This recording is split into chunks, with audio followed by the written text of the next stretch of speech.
ia nongkrong di taman. Tiba-tiba dia dihampiri oleh teman lamanya yang bernama Melissa. Mereka berdua pun akhirnya mengobrol dan ngegibah sebentar. Sebelum akhirnya, si Melissa ini ngundang Jordi untuk join ke acara pesta weekend nanti. Keesokan harinya, saat di kamar, Jordi pun dihampiri oleh ibu tirinya yaitu Ilis. Dengan sopan, Ilis pun meminta maaf atas kejadian kemarin dan menawarkan untuk mencuci bajunya Jordi sebagai tanda maafnya Ilis. Namun Jordi yang kesal malah menolak itu dan menyuruh Ilis untuk berhenti mencoba berusaha menjadi sosok ibu Jordi. Karena sejatinya, mereka bukanlah ibu dan anak. Sementara itu, terlihat Walter yang baru selesai mengajar di kampusnya. Tapi karena lumayan ribet dengan bawaannya, akhirnya Seri pun membantunya. Awalnya, hal ini membuat mereka berdua menjadi canggung dan salteng. Karena keduanya kebetulan memiliki kebutuhan yang sama. Dan si Walter yang emang udah lama gak pernah berkeringat, alias berolahraga. Dan kalian udah ngerti hal apa yang terjadi selanjutnya.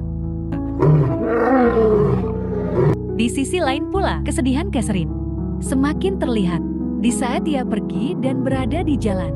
Setiap pemuda yang kepalanya agak pelontos, ia pikir sebagai anaknya. Hal itu pun cukup memilukan, mengingat Catherine ini masih belum bisa melupakan sang anak. Keesokan harinya, Jordi yang baru pulang ke rumah pun enggak sengaja melihat Ilis yang baru ganti baju. Jordi pun awalnya bengong melongo kayak orang bego. Ilis yang masih beriman pun berpikir bahwa semua ini udah nggak benar. Ia pun memutuskan untuk pergi dari sana.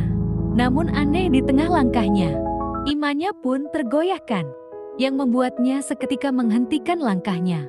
Di tengah kecanggungan ini, kedua orang ini pun seolah-olah mengikuti naluri bisikan dari setan. Jordi yang udah ledit flow tentang resiko yang bakal ia tanggung, akhirnya memberanikan diri untuk mendekati Ilis. Dan kalian pasti udah tahu kalau suasana udah tegang gini, endingnya bakal ke arah mana? Kena sensor bos. Namun di tengah kejadian itu, terdengar suara panggilan sang ayah. Sontak mereka berdua pun menjadi panik.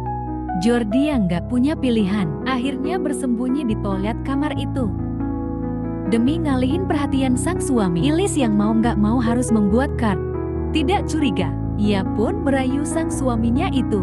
Dan berujung dengan aksi yang penonton harapkan. Kena sensor lagi bos. Di tengah aksi itu, sang ayah yang tak fokus dengan keadaan sekitar membuat Jordi akhirnya berhasil kabur dan mengamankan dirinya.